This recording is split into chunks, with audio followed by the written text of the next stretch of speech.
This is episode number 32 with Sarah Whitten.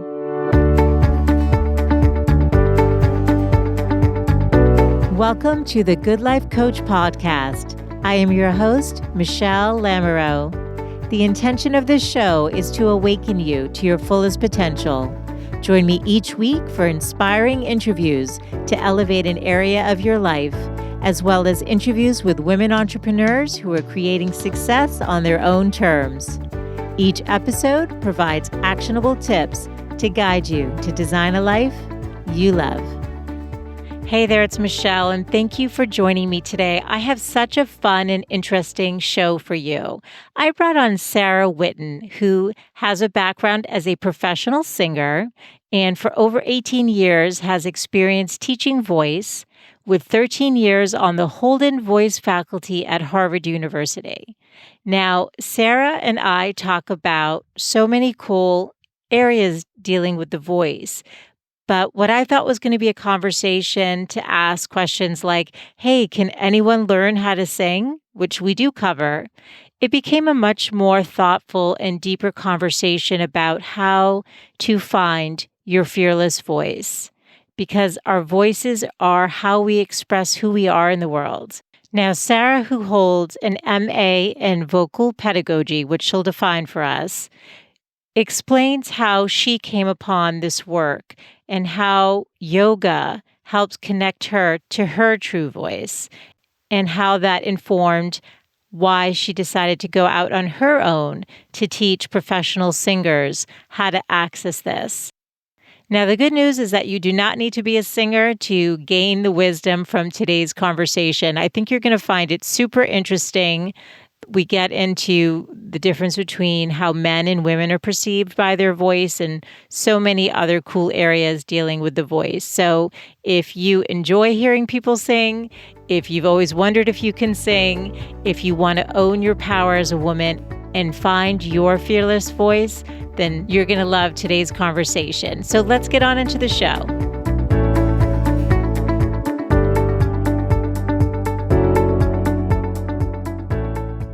Hi, Sarah. Thanks for joining me today. Thank you. I'm very excited to be here with you. I'm so excited to have you on because you do something I think is so interesting, and that's going to be interesting to all of the women listening because we all have voices, and I think all of us wish we could sing. I mean, really sing. I'm sure you hear this all the time. So can you take a minute to introduce yourself? Tell us a little bit about your journey and what it is that you do today. Sure. So I got my start, as a lot of people do, singing in musicals in high school. And I sang in the choir, and I didn't really know that I could do anything different from what an average person could do until I walked into my first audition. And without realizing it, I didn't wait for the piano to give me the note. I just sang. And the conductor was like, "Where have you been?" This was in high school. And so that kind of set me off onto singing, but I actually went to college and studied English. And it wasn't until my senior year, not all of my study away credits were accepted back. And the dean called me in and said, "Hey, you're not going to graduate if you don't get enough credits." And I thought, what would be easy? Voice lessons would be easy. So again, I kind of walked in and said, "I'm here to take voice lessons." And I sang for them. And they said, "Where have you been for 4 years?" And that sort of set me on this path of realizing that the universe kept bringing singing back around to me until I paid attention to it. And I started taking lessons in earnest really after I finished my undergrad degree. And eventually went off to graduate school thinking I wanted to be a voice researcher. And I studied pedagogy and focused on rehabilitating the injured singing voice. And then I got invited to stay for a third year to do a master's in performance. And so I did that. And along the way, a friend invited me to go to a yoga class. And I went. And right after that first yoga class, I went and had a voice lesson. And I thought, gosh, how am I going to sing? Because I'm a wet noodle. Like I have nothing. And I walked into my voice lesson, and about 10 minutes in, my teacher stopped and said, "What did you do right before you came here?" And I'm like, "Oh, I went to yoga." She's like, "You need to do more of that." And wow. I wasn't a wet noodle. I was relaxed in a way that I actually had never experienced before.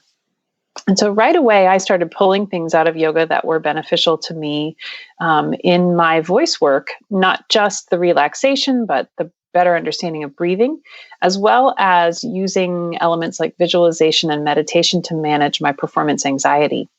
And I kind of continued on that path for about a decade before I had my own family.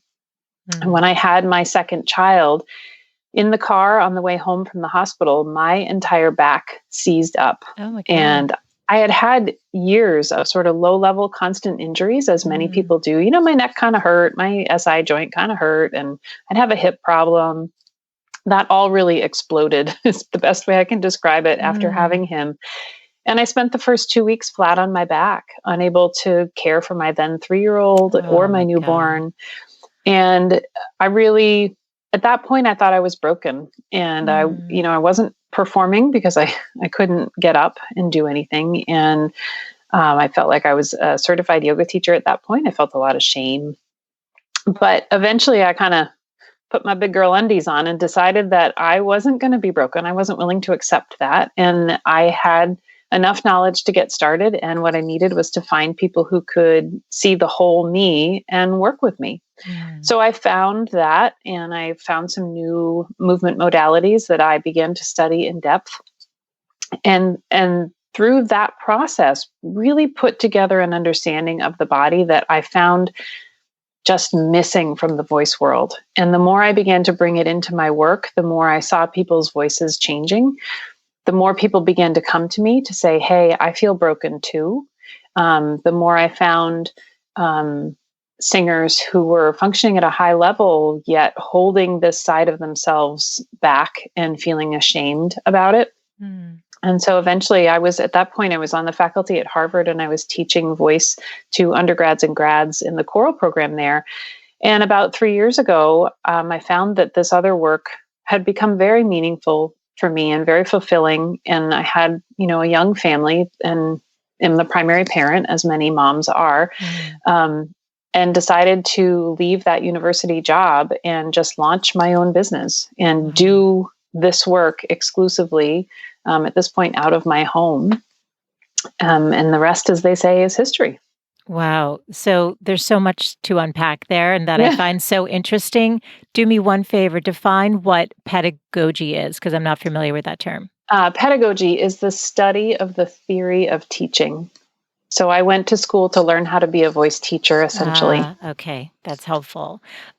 This idea of being broken, I'd love to dive into this a little bit more because I think that our voices are, there's such vulnerability, especially when we're singing or thinking about using it in a way, whether we're teaching, giving a talk. There's a vulnerability around our voice. And it's interesting because I can even see with my daughter who would sing at the top of her lungs anytime. I think all children do this, and it's such a beautiful thing. And my guess, and you would be able to speak to this more, is that their breath is really fluid and they breathe correctly and through their diaphragm, and you can correct me if that's not correct, but my understanding of it. And so, but then as they get older, then they're more self-aware of their voice. And so she's 10, and I think this is the age where it starts. And I think that many of us have had experiences when we were younger where someone critiqued our voice because most of us have done some sort of school play. I know you said you auditioned in high school, but my guess is you did something in elementary school. And I can't tell you how many people have told me, I was told I can't sing, so I stopped.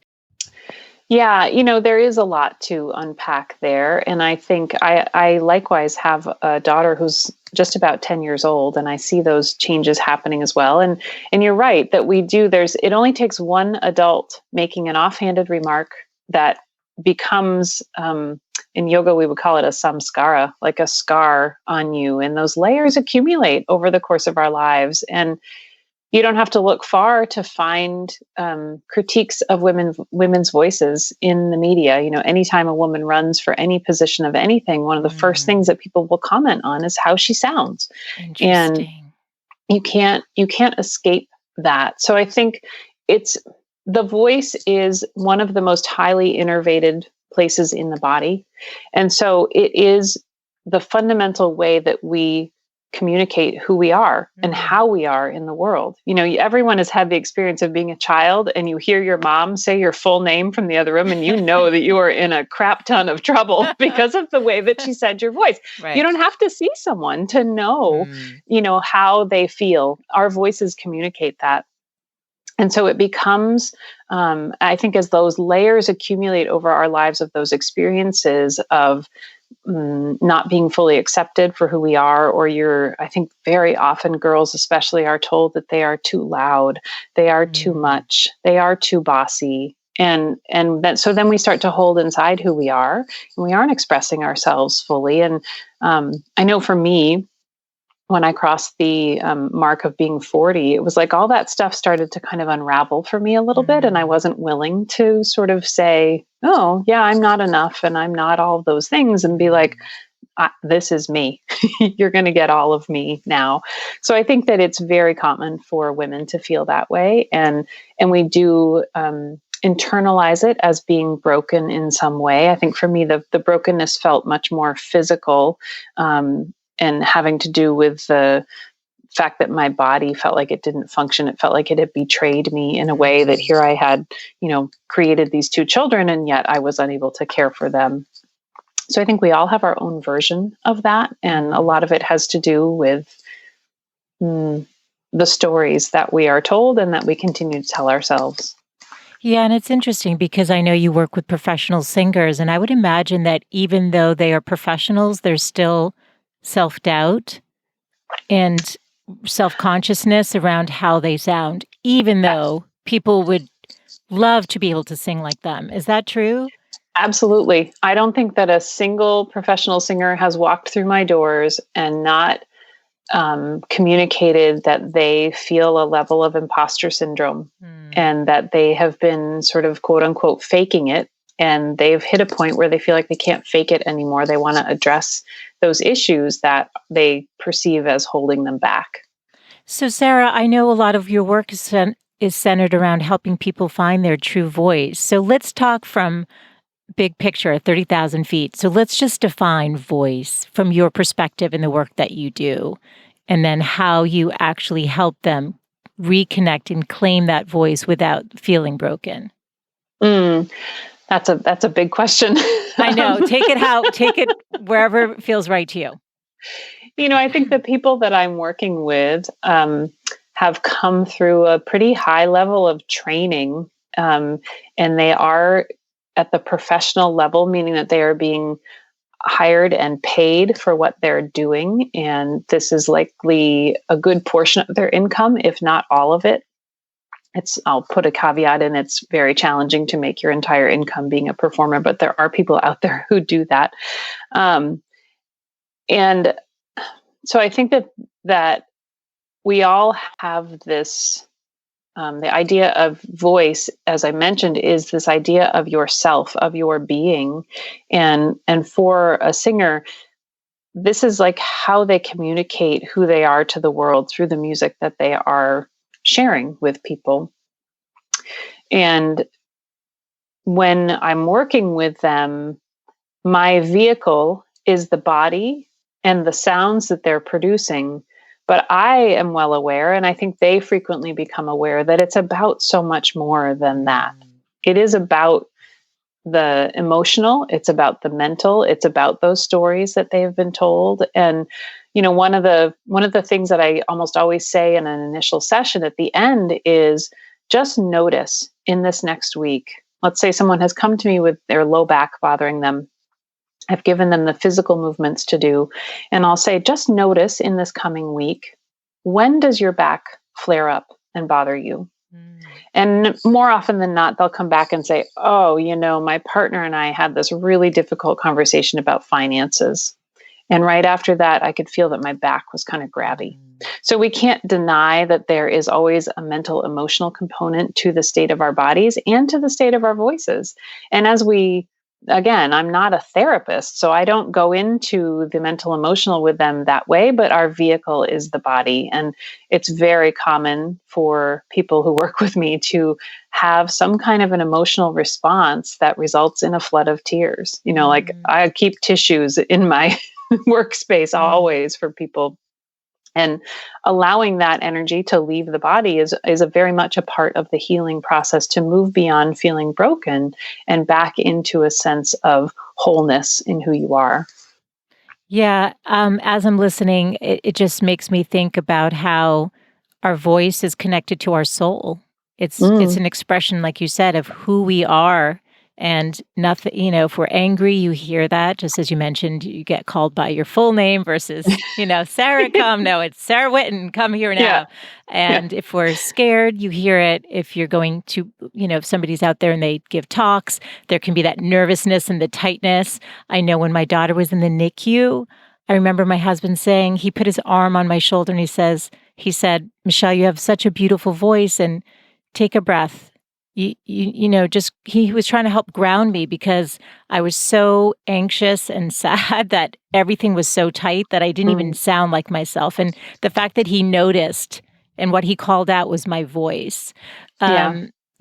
So tell us about the work that you do, though, because on your website it says you connect the body with the breath and the voice. So, how is what you do different than a regular voice specialist? Because you consider yourself a movement specialist. So, tell us more about Hmm. that. Yeah, I think a lot of it is that I do take the kind of 30,000-foot approach of looking at the whole person and not just listening to the sounds that are coming out of their mouths. Um, so my putting together of that is, the power source for the voice is your breath. So if Mm. you aren't breathing well, you're probably not going to be producing sounds. And in many cases, in a voice lesson, a teacher might talk about the breath, in the first lesson, and then they kind of leave it behind. And my goal is not to tell someone that there's a right or wrong way to breathe for singing. It's that I want them to be breathing in a way that facilitates the kind of sound that they want to make. And there's a suppleness that needs to exist particularly in the torso, so that breathing becomes a whole torso event. And we know that the nervous system is so intimately connected to the breath that when you get nervous or you have some sort of emotional holding going on, the breath is the first thing that gets impacted. So one of the first steps that we always take is to find a way to breathe that has a sense of ease, because that is going to shift your nervous system. It's going to shift your pain levels. It's going to shift your mental state. It's like hitting the reset button on your body. So we do that kind of work. And then we get into, I might have someone rolling their feet on a ball or stretching their calves. That one of my fundamental beliefs in the way that I've been trained and what I've seen play out in so many hundreds of voices is that there are cross-body connections. And though Mm. it seems like it's far away from the voice, your calf muscle can absolutely be impacting what's happening in your neck. Wait, your calf muscle? Mm-hmm. Say more about that. That's So if curious you to me. I'm trying to understand how that's Yeah, so if connected. you think about looking at waves in the ocean, Mm. and the waves before they come to shore, the ocean is sort of moving at a level pace, and as the ground rises to reach the shore, the bottom of the wave slows down because it's hitting that rising landmass, and the top of the wave ends up propelled by it, and so it eventually crests and crashes over. So the same thing is happening when we don't have good mobility, like in our ankles and our calf muscles are short. When we're walking, our upper body is actually being propelled forward, but we're working hard to stay upright because we don't want to crash over and fall on our face. So we're generating extra tension in our upper body to stay upright. So when we find some fluidity and ease in those lower leg muscles and joints, it's reflected in more fluidity and ease in the upper body. So, how are you incorporating yoga at this point? So, what are you doing with your students? It must be different things based on your experience. It is. I would say that for me, I will always consider myself a yoga teacher because yoga very much informs sort of how I live and how I interact with people. I describe a lot of the physical work that I do as being sort of off the mat and out of the voice box. That Mm. some of it may look like yoga, a lot of it might not, because even something as seemingly simple as down dog, to do the pose with ease and the way that we would like it to be done might be beyond the scope of what someone can do. But I could break down like the arm position into a way that we could work on their shoulder tension. And eventually they might do down dog, though that might not matter if they ever did. But we can get the benefits of it by breaking down the pose and sort of deconstructing it into a way that then helps their body. So, what did you notice for yourself or that you've seen in your students? So, you said that you did yoga, you went to a voice lesson. The teacher Mm-hmm. was like, "What did you do? Do more of that." It obviously made you aware of how important it is to connect to your body and to be relaxed Mm-hmm. to get that vocal quality that you're seeking and to be connected to your true voice so that it comes out in the way that's truly an expression of yourself. So, tell us more about your story and how that unfolded for you, and then how you've seen it play into your students' lives as well. So, in terms of the people that I work with, it's very common that towards the end of the first or second session, we start to hear a very different sound coming from them. And the goal is to work them to a place where that sound becomes what they make when they begin. That I'll give you an example of. I worked with a tenor this year who even his speaking voice sounded sort of tight and higher. Like we talk about voices as being like a pair of speakers that you can have a lot of tweeter or a lot of woofer. And we want to balance. We want your voice to be balanced like a speaker. And he had a lot of tweeter in his sound because he was a higher voice and sort of naturally had that. But as we worked and addressed things like his low back pain, it's like the musculature would drop in a way that then he suddenly had some woofer in his sound and it was much more balanced and there was so much more ease in it. But he had been trying to solve all of that through vocal technique. And it'll get you so far and then it just wasn't working. For me, I think one of the primary places that was such a problem was my neck. And that was what, really blew up after giving birth. But what I learned was that it was really I was someone who was very flexible, but that meant that I was very weak in some places and actually very tight in some places, but I had these really flexible places around that. So I was the person who went to yoga and thought, this is no problem. What's the issue? But what I needed was to find better balance and strength in places like I had a very quote unquote strong core before having children. But what I had was a lot of patterns of compensation and bracing because I had done a lot of crunches and stuff like that. And the deep part of my core wasn't working the way that it needed to support my upper body or even help my pelvic floor function.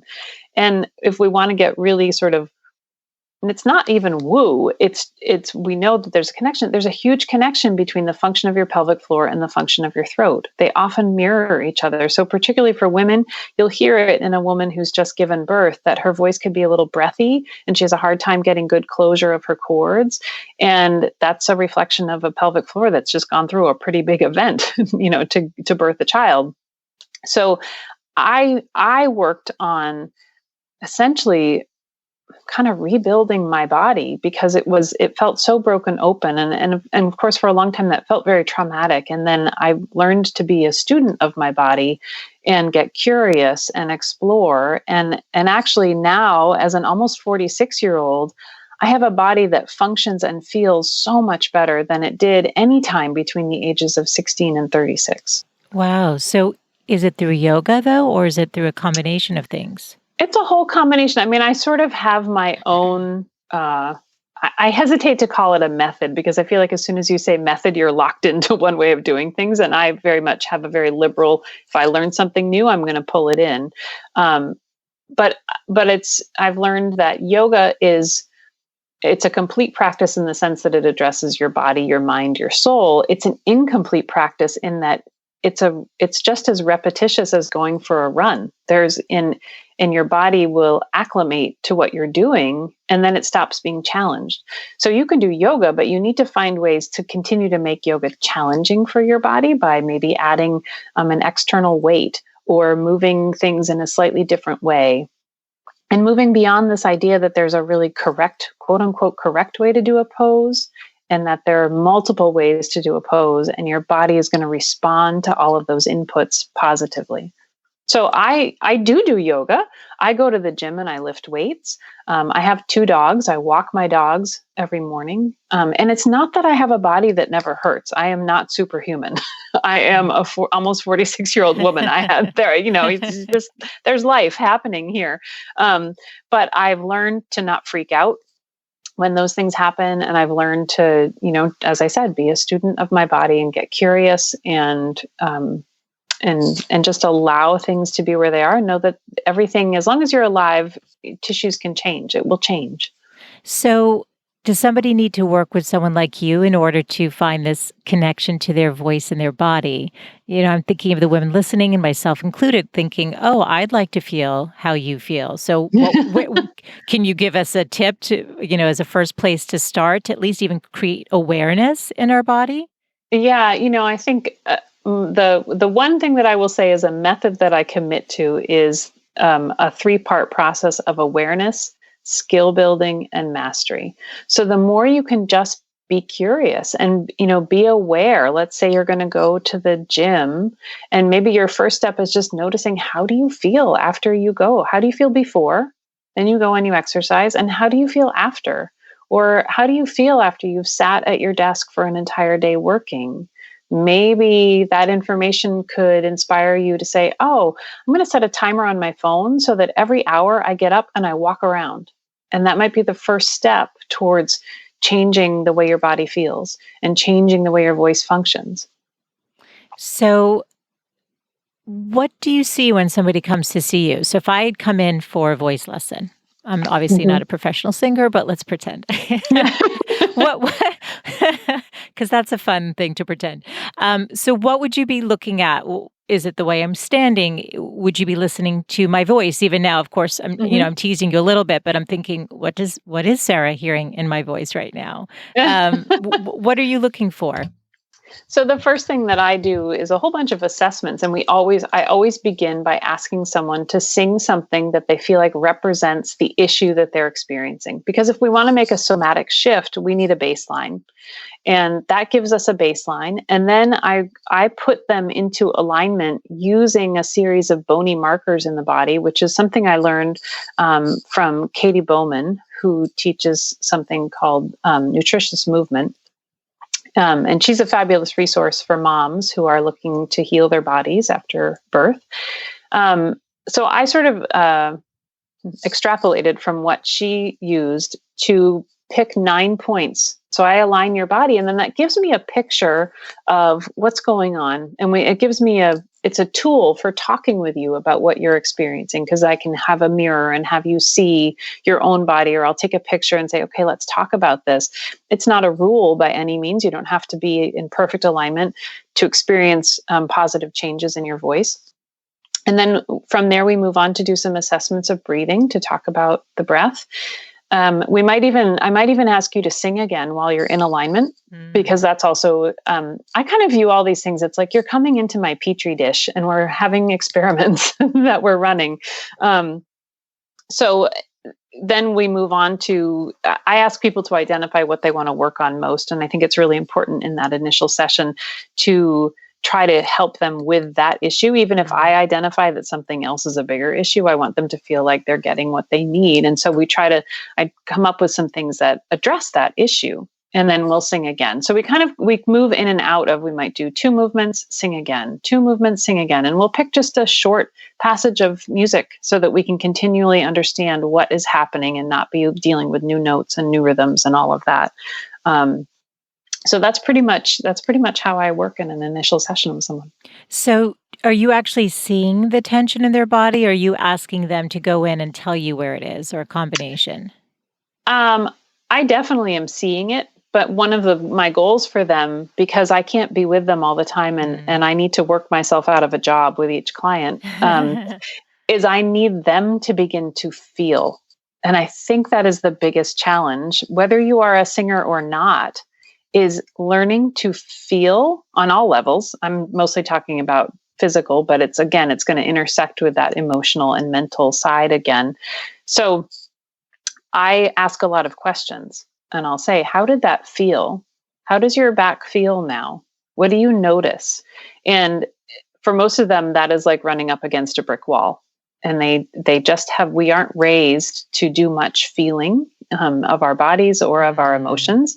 And so working through that and helping them or allowing space for them to develop a language that allows them to discuss how it feels is huge, because then when they're practicing on their own, or if I have a lot of people I work with who travel and perform.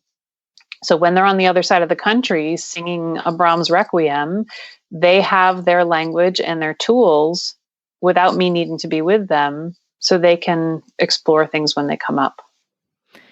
It's so interesting to me. And so I know that you had written into Gretchen Rubin's podcast. And is it her sister? Is she Elizabeth? Yeah. Okay. And so I thought it was curious. So Elizabeth read an email you sent in, which you noted that you detected that she had acid reflux. And she said, isn't something I tell people often, but it's true that it's amazing that she detected this in my voice. So what are you hearing? What is it? And does she have vocal fry? Is that what it's called, vocal fry? So yeah, I was very frustrated on her behalf, because when the podcast started, she shared that she was getting really critical feedback from people about the quality of her voice. Oh, and I thought, I don't want to say curse words on your podcast, but I probably said a few curse words to myself and thought, once again, here's a woman being brought under fire for the quality of her voice, and no one's listening to what she says. And so I wrote to reach out and say, hey, I've heard you talk about this. Here are the things that I'm hearing in your voice. And what I heard was some huskiness in the sound, a low pitch. She was using some fry in the sound. And I said, here are some of the things that could be causing that. One of which is persistent acid reflux that's coming up. Everyone has acid reflux. It's normal.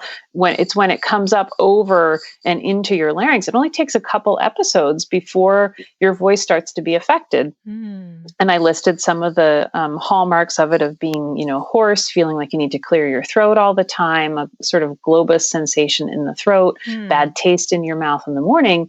And and she read my email and she was like, yeah, I have acid reflux. And she wrote back to me and she was so grateful that someone had taken the time to not just be critical, but to say, maybe there's something going on and maybe there's something you can do about it. Yeah. So can you define for people, because I hadn't heard of fry before until we were corresponding. And then I actually Googled it. And there was, curiously, more than a couple of YouTube people talking about this. One had 1.5 million views. It was a woman talking about vocal fry. And can you define what it is and how women because this is the other thing I learned. Men who have vocal fry or use it, their salary increases as a result, and women are penalized. So let's tell us about this. So vocal fry, it's probably easiest if I give you an example of what it sounds like. Yeah, please. It's when you kind of talk this way and there's a little bit of rasp in the voice. It sounds kind of gravelly. It's become a very common way of speaking. It's something I saw all the time in my undergrads at Harvard. And the reality is it's not doing any damage to your voice. However, it's another one of those places that research is showing women get penalized when they speak that way. And there's one study that I read that talks about you're less likely to be hired if you're a female and you use vocal fry. It's simply a way of configuring the vocal cords inside such that they aren't vibrating very regularly and airflow is a little bit irregular as well. But it's a place that the world has latched on to say, ooh, this is bad, or you're bad if you use it. If you turn on NPR at any given moment and listen, lots of the hosts are speaking with vocal fry. It's harder to detect in a male voice because it's done at a low pitch. Many women are speaking lower than they normally would. Like that's lower than my normal speaking voice. But by choice, or some people naturally have vocal fry, don't they? And then some, because I think in one of them they were talking about, I think it was Kim Kardashian. Yeah. And so then it became a mirroring of that. And there was a trend happening with women 18 to 25 Right. manipulating their voice. So they're not using their true voice. They're trying to sound Yeah. like Kim Right. Kardashian. So, Right. yeah. I think it's a very unconscious choice to do it. They're not necessarily sitting down and saying, "How can I sound like Kim Kardashian and therefore become a mogul of this, that, and the other thing?" Right? Right. I mean, maybe a few people are doing that, but I think it's to me, it's almost the equivalent of the 1980s upspeak and Valley Girl talk. Oh, yeah. So it's sort of just the modern version of that that's out there for women, and of course women got criticized, for that happening too. So it's not it isn't what I would say is your true voice, because you're not speaking in a way that you're standing in your power. You lose the ability to be expressive when you're locked into a very small range, meaning pitch wise, like you're speaking at a relatively low pitch, and you just can't be expressive like that. But the flip side of that is women who seek to be expressive and authoritative, they get killed for being shrill or for being harsh or Mm. for sounding like they're yelling. And once again, we can look at examples that I know that there are articles out there based on whatever your politics are. Hillary Clinton, in her first run, not her second run, when she was going against Obama, there were lots of articles about how she sounded too sort of Mm. shrill. They called her shrillery, right? And her message was lost. And as I listened, I thought, gosh, we just need to get her breath moving a little bit more. Mm. But Everyone needs you, Sarah. We all need you. right. Yeah. So it's a really, it's just tough to be a woman and communicate in our world. No one wants to listen.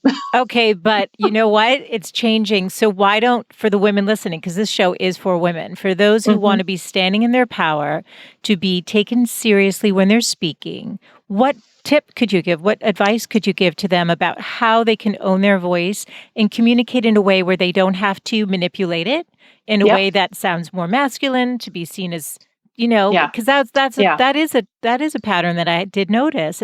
Hmm. I'm a huge believer in owning your femininity and having power Yes. in the feminine. Absolutely. There is, I think women have tied themselves in knots trying to fit into the male concept of power.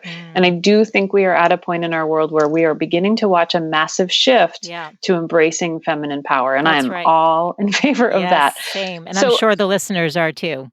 yeah, so I would say one of the easiest things that you could do is ask someone to ask you a question where you give an unconscious answer of uh-huh. Like if I say to you, "Are we recording a podcast today?" and you respond with uh-huh. Uh-huh. Uh-huh, right there where you said that, Yeah. that's probably your optimal speaking pitch. So it's not Interesting. that I don't want you to go out and speak in a monotone, but if we identified that on Huh. a piano, let's say it's middle C, which tends to be a good pitch for a lot of women, Yeah. C, B natural or B flat, we would want to average out all the pitches that you use and have it end up at a C and not be way down here where you feel like, oh, I'm trying to tap into this powerful low voice, or way up here where no one's going to want to listen to you. Like there's just sort of a range of notes that give you the opportunity to then speak in a way that I want people to speak in a way where no one gets to call into question how they sound, because you've Yeah. taken away those barriers from them. So finding just that optimal pitch just with the unconscious uh-huh. And there will be exceptions. There will be some women who have, naturally lower voices. For many women post menopause, when estrogen lessens, the pitch of the voice is going to drop anyway. But moving from there into just some simple like humming on that pitch, like hmm, hmm,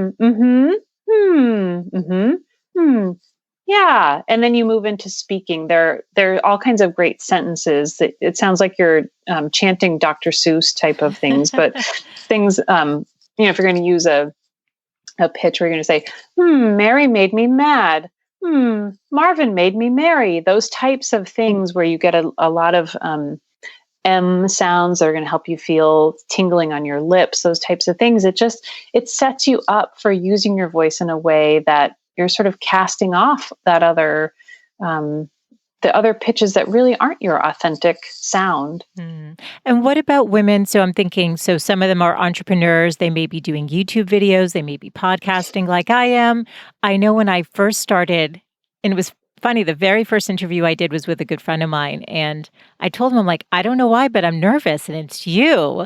But it was my very first one. And the sound quality, I think, came out fine and my voice settled, but I could feel the nerves. So what advice do you give? Because breath is important. Mm-hmm. So how do you manage the breath when you feel your voice kind of rising up and you want to just bring it back to its natural place? Yeah, here we come back to the connection to the pelvic floor.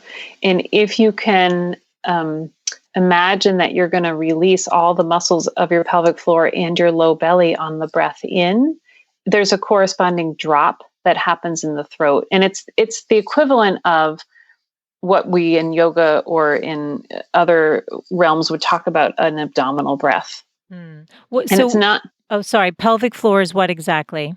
So if you think about the base of your, the bottom of your pelvis, like the very bottom of your abdomen, all the muscles that are running between the diamond shape of the bottom of your pelvis, where we call the sit bones, those bony things that you can sometimes feel when you sit, and then the pubic bone in the front and the tailbone in the back. So it kind of makes a diamond shape, and the muscles that weave together, they're like a sling. It's the place where so many women have issues post childbirth with leakage and prolapse and those types of things. Those muscles in there are the ones connected to the throat. So when you can take a breath that allows all of that to relax and the rib cage can actually move, you can connect into a sound that is not like reflective of, okay, I'm just breathing really high and shallow. And it's like your nervous system runs away with you there. Okay. That's really helpful. So I have to ask a question that everyone's going to be wondering. Can anyone sing with correct coaching? Can anyone get out there or do some people have an ear for music? I mean, it's just like with any vocation, I guess, Sure. But I'm curious. Yeah. I think the simple answer is yes, anyone can sing. People talk about being tone deaf. You really have to have a condition called amusia, where you would be talking in a total monotone and not able to tell the difference between a high pitch and a low pitch. If not, it's really a cognitive roadmap in your brain that has either been formed or not formed. So probably even as in the state of being a fetus and a young child, the more music that you heard or the more singing that might have happened around you, the more that roadmap gets formed. That makes sense. So it's really, but our brains, we now know so much about neuroplasticity and how much our brains can change that you could come to me as a 40-year-old and say, I've never sung before and I want to sing. I'm not saying it's going to be easy necessarily. And I'm not saying you're going to go off and have a career at the Met if you're getting started at age 40. But if your goal is like, I want to be able to sing around the house, or I want to sing in my church choir, or, someone who's older, I want to sing with my grandchildren. Those kind of goals are absolutely attainable. And, you just find a local voice teacher to work with and you'll get there.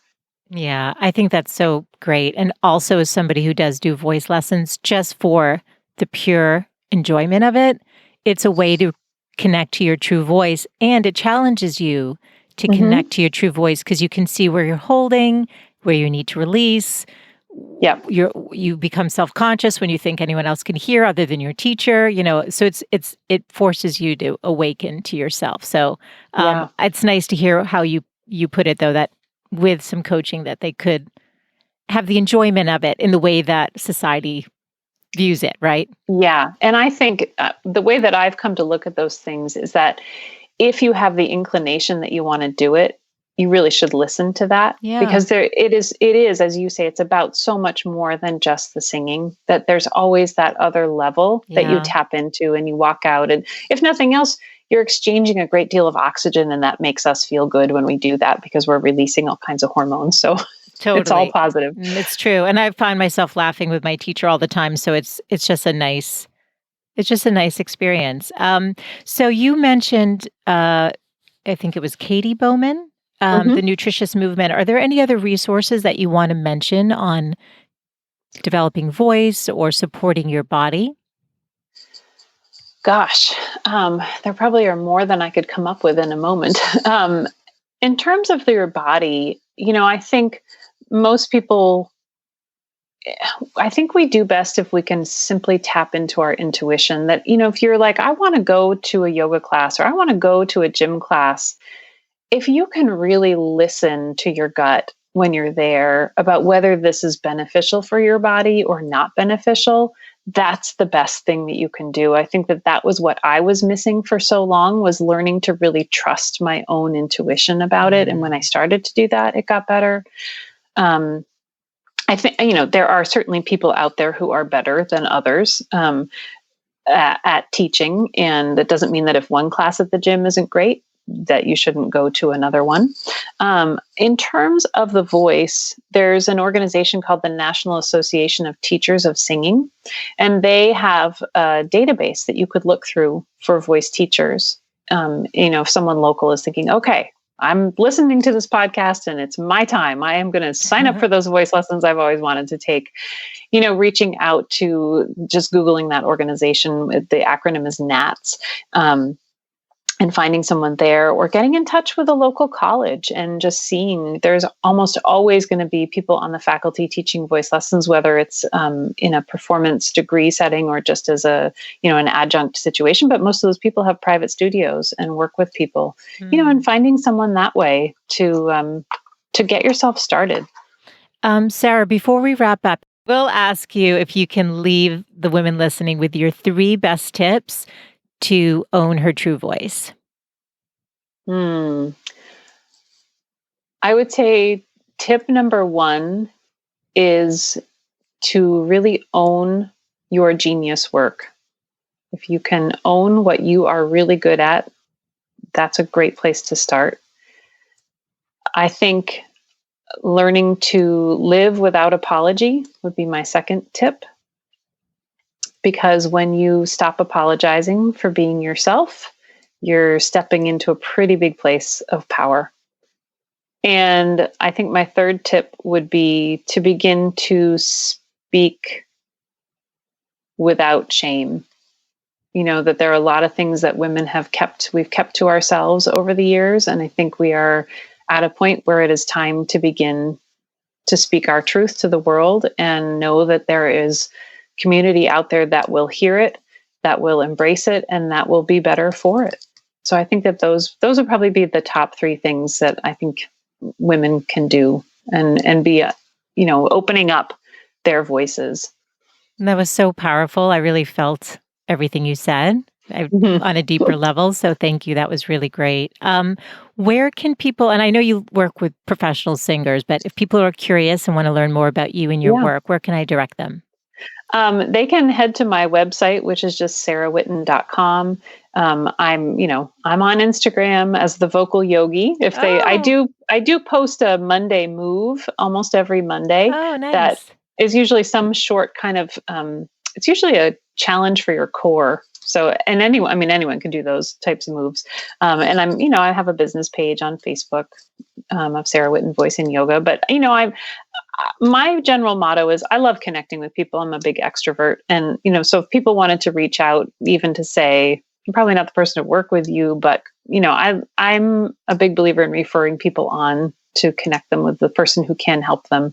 So I'm happy to be that person too. Oh, that's so great. Thank you so much. This has been so interesting and a lot of fun too. Thank you. Very enlightening. Yeah, thank you for having me. This has been great. Today's conversation left me feeling so inspired. If you know of somebody who would enjoy this information, please take a second to share it. And remember that the show notes can be found at thegoodlifecoach.com/032 for today's episode. Thank you so much for tuning in. I so appreciate your time, and I look forward to reconnecting with you next Wednesday. Bye for now.